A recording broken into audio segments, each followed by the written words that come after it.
Okay, so yeah, basically, I didn't really go back or mess with anything because it looks like there wasn't really anything I could do much. So it's like I had to kind of either pick one of the three and to just kind of go with them for just a little bit, I guess. Which I guess, in a way, I guess a good thing I chose Yuri maybe, because then since Monica's into books and all that, and probably getting the MC to be into books a little bit would be most likely beneficial and ensuring and achieving and setting myself up for success for a Monica route that this game apparently has. So anyways, we're gonna go and continue this. So yeah, let's get to it, I guess. Also, sorry about the background noise, but anyways, it's an ordinary Thursday. Would be the most boring sentence ever to start a day with. I launch out of my bed and land in my slippers with such accuracy that I'm tempted to tell somebody how awesome it was. I woke up quite late today because I stayed up hours past midnight. Sometimes I find it easier to concentrate in the silent solitude of the night. With my cup of coffee, I lean on the windowsill and get lost in my thoughts. I told Mom that I was thinking about visiting the bookstore Yuri told me about yesterday. Oh, jeez, excuse me, but she seemed really happy for me and gave me some cash so I can buy a book or two, even though I didn't even say for sure what I'm going to buy, if anything. Could they have something that's nearly as interesting as a game I would play? I mean, if not even half a page long official letter can keep my attention, how would hundreds of pages do so? Still unsure of going to a bookstore on my own, I decide to look through the books our family has in hopes of finding something of interest. Here's one. This isn't a book. It's some black plastic box with a bit of shiny tape sticking out. Why does this thing have such a fancy cover? Weird. I give up. We don't have any cool books at home. Might as well just go to that bookstore, I guess. Maybe I can ask somebody who works there to give me suggestions. Let's just get this over with. Damn, sounds like he's not really up to it, then why are you doing it? I mean, then again, that is probably the definition of maybe a simp, but who knows? Just doing it because, it's like want to maybe impress a girl, who knows? All dressed up, I check to see if I've got everything I need before leaving. Alright. I board a bus that takes me to the bookstore Yuri pointed to yesterday. The bus had quite a few people on it, and the number only kept increasing as we neared the city center. Luckily, I don't have an issue with crowded spaces. However, all this traveling feels like I'm almost such a nuisance if I compare it to some of the open world games I played. In those worlds, you don't need to walk or take buses. The only thing that you can do is stare out the window and get lost in your thoughts. At least that's what I do all the time. The only other two activities I see people do are chatting with each other and mashing their smartphones. As I'm looking out the window, the bus stops next to a playground. We often visited it back when Sarah and I were kids. We were so easily entertained with the little games we played outside. Damn. My parents still like to remind me of all the silly things we said and believed about the world. For example, there was this creepy old man who sometimes sat on one of the benches at this playground. Always on the same one, too. The two of us theorized why he's sitting there suddenly by himself, but neither of us had the courage to ever ask him ourselves. Looking back, there are plenty of reasonable explanations I can think of. For all we know, he might have just liked reminiscing over the memories of his own children playing there, just like we did. The bus moves forward and we pass the abandoned building next to the playground. Its entrance is closed off with police tape, and the windows are either boarded up from the inside or old drapes are blocking the views. It's been out of use for as far as back as I can remember. The police tape suggests that it became the scene of a crime. We really were naive back then, being afraid of an old man who never even looked at us the wrong way, yet not even acknowledging the things that happen in a place like that building. Come to think of it, that reminds me of what Yuri asked about regarding that horror game I played. Maybe there's a lot of stuff I didn't notice in the games I played until now. Maybe some of the twists weren't as unpredictable as I thought they were during my first, most often only, time playing through them. This is making my head hurt. I'm probably overthinking things again. I get off the bus and make my way to the bookstore.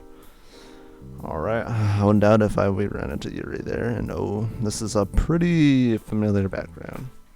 At least that I've seen in another mod. See, I can't recall the last time I came here that wasn't for the sole purpose of buying a gift for someone else. My first instinct guides me to look for manga. Unfortunately, their selection is very limited. Looking over all of them, I see the only two that interest me are ones I already own and read. I give up on this section soon after realizing this. Good thing they have labels indicating the contents of each section. Otherwise, I could end up looking at it in a romance novel and find out it's actually some psychological horror story.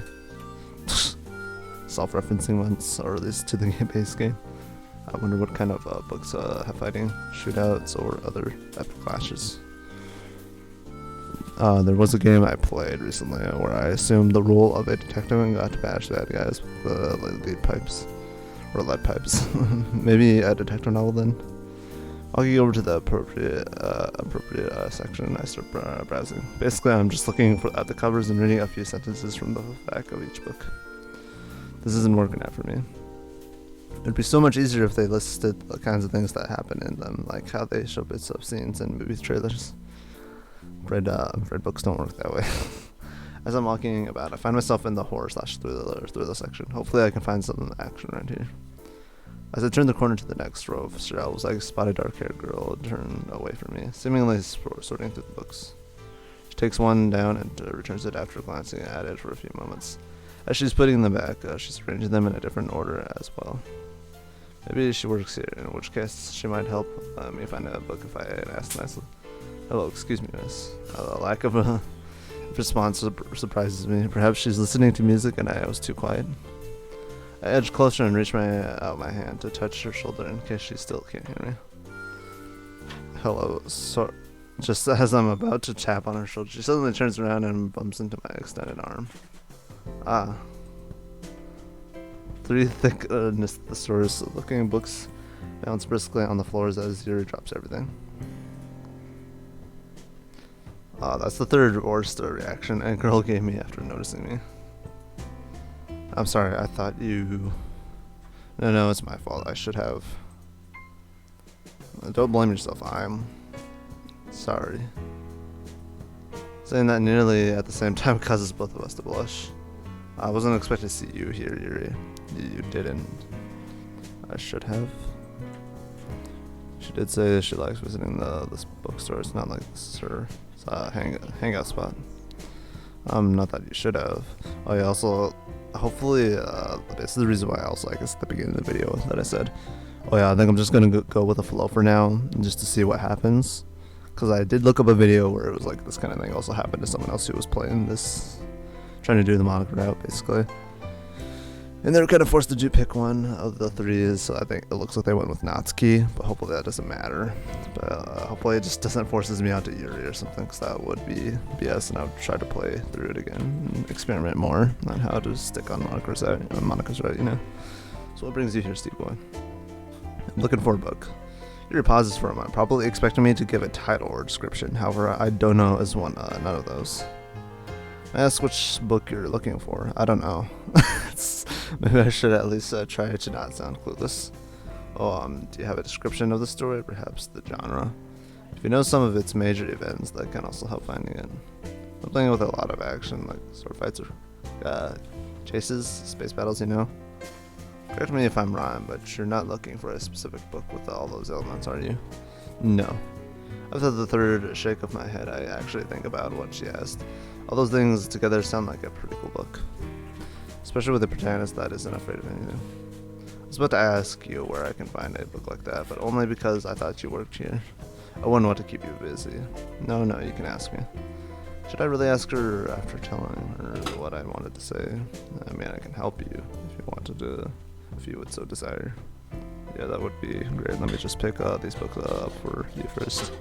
And don't worry, I'll lean in to grab one of the book series and touches mine momentarily when she reaches for the same book. She immediately recoils. I grab the other 2 and hand over the surprisingly heavy stack. She takes it from me with an elegant motion, but without making eye contact. Shall we go then? Sure. So it almost feels like an interrogation, or maybe just an interview, with all the questions she's giving me about what I'm looking for. She goes silent, descends deep into her thoughts, then suddenly walks away. After Yuri scans the array of books on the shelves, she picks one, and another one. She comes back, and walks past me. She takes the third book and finally comes back with her eyes locked on the 3 books and stops right in front of me. Let's try these on for size. One by one, she gives me a detailed explanation of what the books are about, the writer's style, the personalities and of the characters, and all that jazz. Oh, damn. You know so much about these. How many times did you read them? And oh boy, start with the background noise. Okay, well, hopefully this won't be a problem. But anyways, how many times did you read them? I only read one of them in its entirety. From the other 2, I read a chapter or so to get a general feel for them. But how do you know so much about these books then? You can get a good sense of many aspects of a story from the first few chapters if it's written well.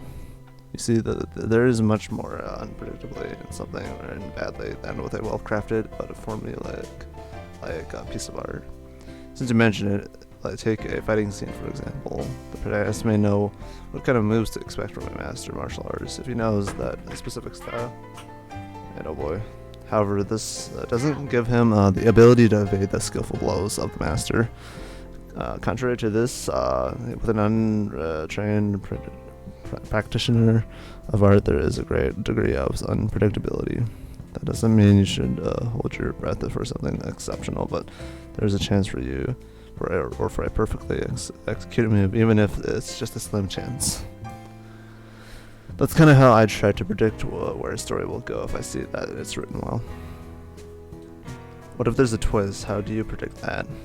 You don't. That's the point of a twist, you boy. I'm outclassed. Yuri looks past me and seems to read something off the wall. The store is closing in 10 minutes. Yeah, we should go somewhere else. But where do you want to go? Spoke without thinking, and oh boy. I really hope this isn't like forcing me onto Yuri's route or something. I don't know where to take her. Tuck it in the back of my mind for now and just start walking. There's probably some nice place where we can go to around here. I hope. Alright, yeah, see, look at that. It's like, I think that's Japanese. Maybe I could be wrong. I could be dead wrong. So excuse me if I am. But anyways, we leave the bookstore and start walking down the street. My eyes dart from side to side as I try to find a suitable spot to stay. Laundromat, deli, gym, dark alley. No. Yuri wordlessly walks next to me, and I'm getting ready for her inevitable question, where are we going? Steve boy. I look over at Yuri and see a worried expression on her face. I think it's starting to rain. Oh. Nice. Within a minute, it wasn't just raining, it was storming. Water's falling like it's being poured from 1,000 buckets at the same time.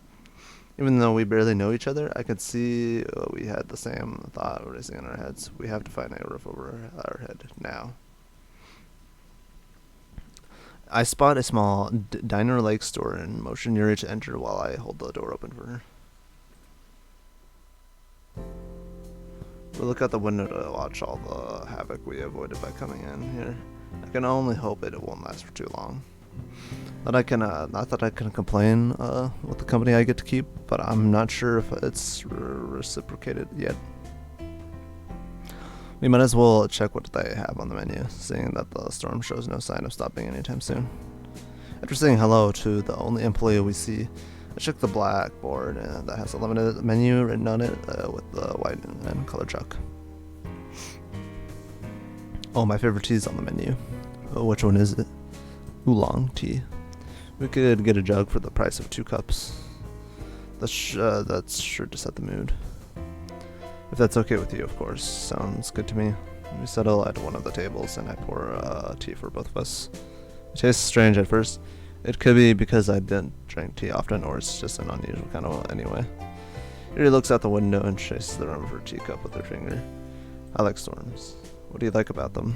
It's the sound of thunder and millions of raindrops crashing down on the ground, eventually forming into puddles, tiny streams on the man-made concrete surfaces. It reminds me of how we are inevitably a part of something greater than us, nature.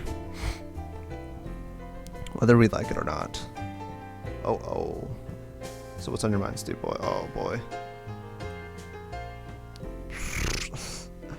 I'm a bit scared.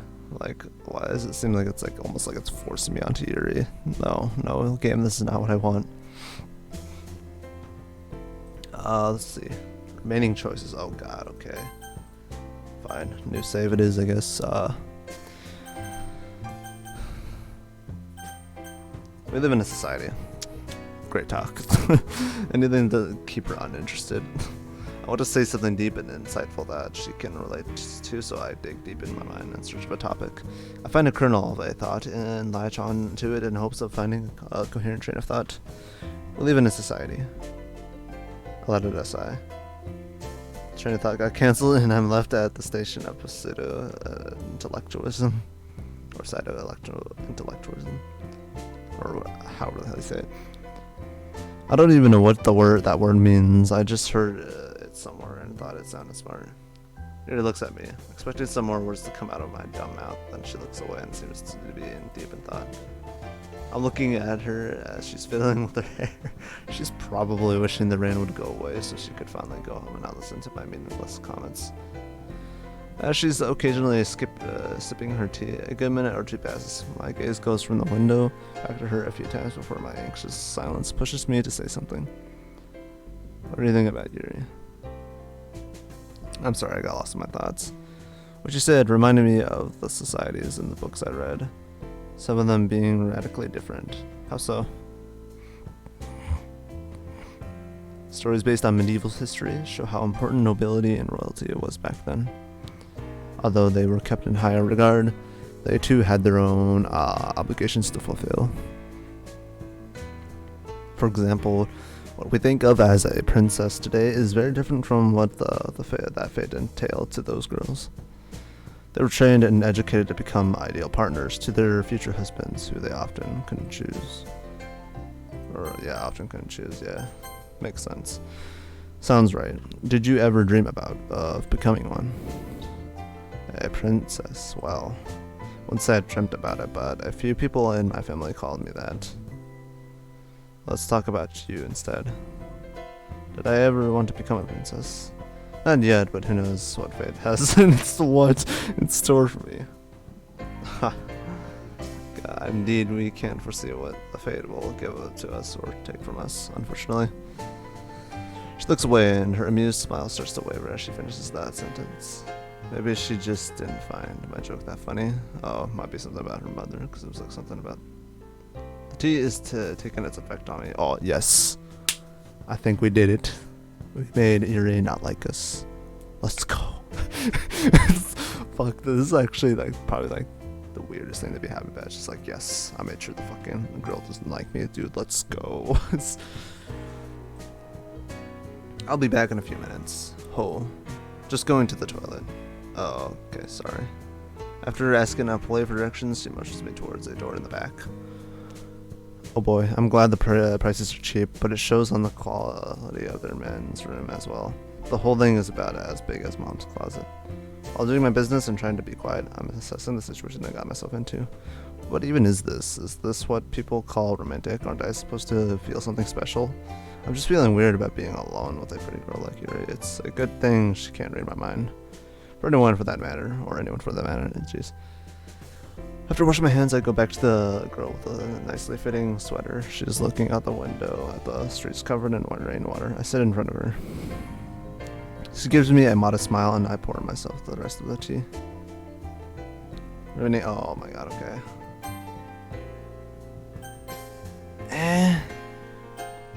What do you do in your free time? You know, I'll just say, do you like traveling? Yuri. Yes.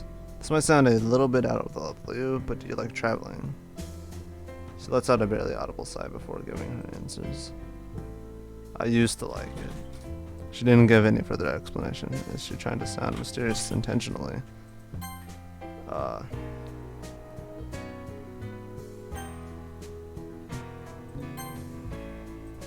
So you don't like traveling anymore? I do, but I have some personal reasons for not liking it in general. Although if given the opportunity to have suitable company and a destination that's to my liking, I wouldn't hesitate to embark on a new journey. Where would you like to go? Well, I didn't think about that, to be honest. I feel like visiting the memorable locations from my childhood could be nice. Even something as simple as visiting a place in our city I haven't seen in a long time could be interesting. Exploring new territories could work as well if I felt like I was in the right. Her voice trails off at the end of her sentence. Her lips curve into a modest smile. I can't tell for certain with these lighting conditions, but I think she's blushing. Oh, God, excuse me. Okay, jeez. I guess I'm kind of with you with liking it and not at the same time. I love going to new cool places, but I dislike all the hassle of getting there. I know, we're supposed to enjoy the journey, but I haven't traveled a lot without my family there. There's a limit to the amount of dad jokes one can take. Can you tell me one? A dad joke? I know, it is a silly request, or don't worry about it, I'm just surprised somebody voluntarily wants to listen to one. Give me a sec, I'll think of one. I'm focusing in on the feeling of cringing in an attempt to find an example of fatherly humor. Here's one. Why did the chicken cross the road? Oh, why? To get to the other side.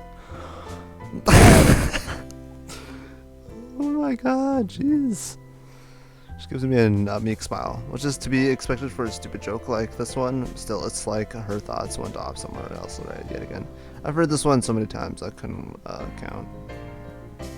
What do they mean by the other side? The other side of the road. What else? Oh, it's just me then. What did you think it means? Hope you didn't think I'm weird for it. Don't worry, I'm sure it's nothing too bad. You see, the other side is also an euphemism for the underworld, the realm of spirits. Oh boy. With that in mind, the chicken might have attempted to cross the highway in an attempt to end his earthly existence. Oh, I never thought of it that way. I'm getting schooled, even in jokes. What's next? She sadly grabs the controller and crushes me with a flawless victory. Oh god, just like straight up just picks up the fucking GameCube controller. And yes, I do prefer GameCube controller when it comes to Smash Bros, right? Just picks up the GameCube controller, fucking just flawlessly just defeats you in Smash with like no questions asked, and she just shyly puts the controller down, just like, that was fun, I guess. I don't know. I'm being dumb, but anyways, my pride can only take so many blows at a time. I best get my thoughts off this topic.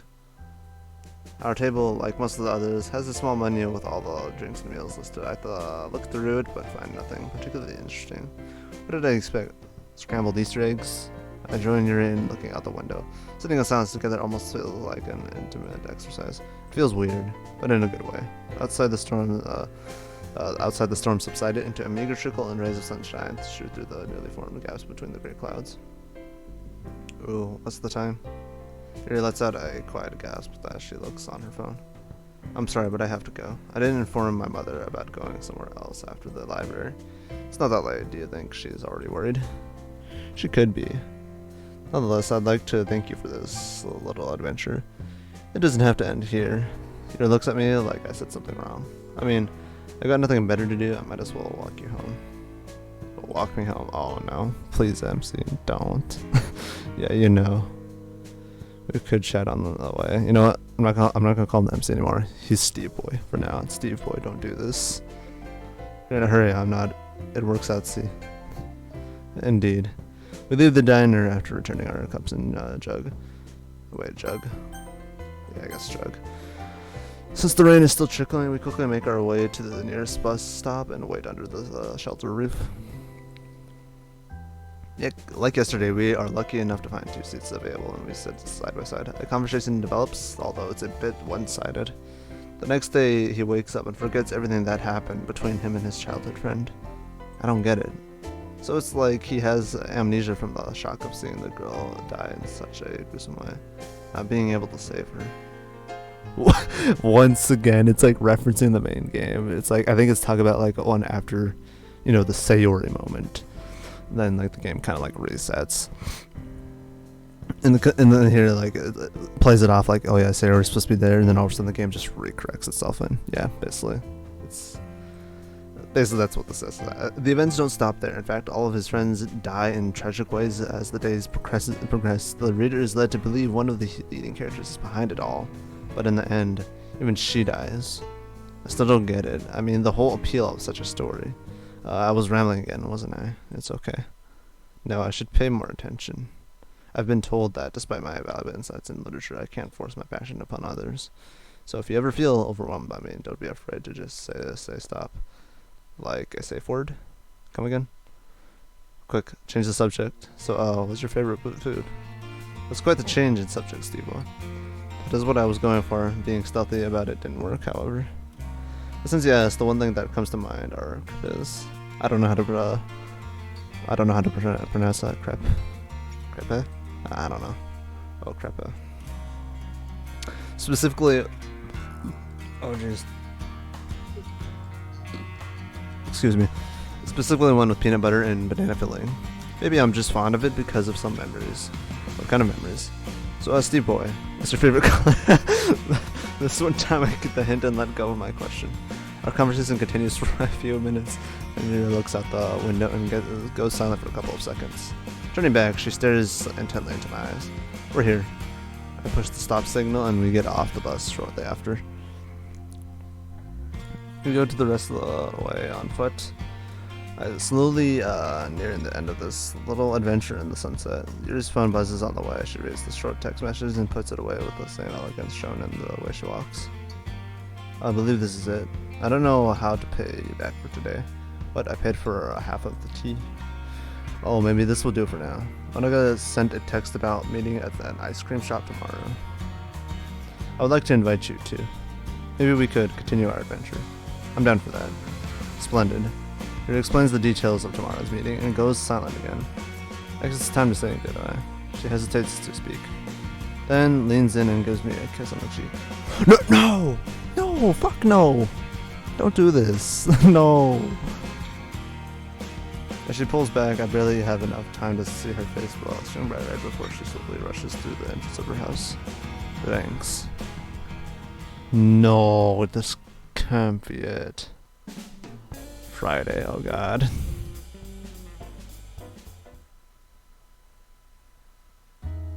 It's Friday. Yeah, oh fucking boy, it's Friday. I'll save right there, I don't know. You know, I'm gonna go and end it there. You know, maybe I'm gonna do some research, I don't know. Or maybe I'll just continue, who knows. Actually, you know what? I think I might continue after this video. So I guess stick around, maybe? It's up to you.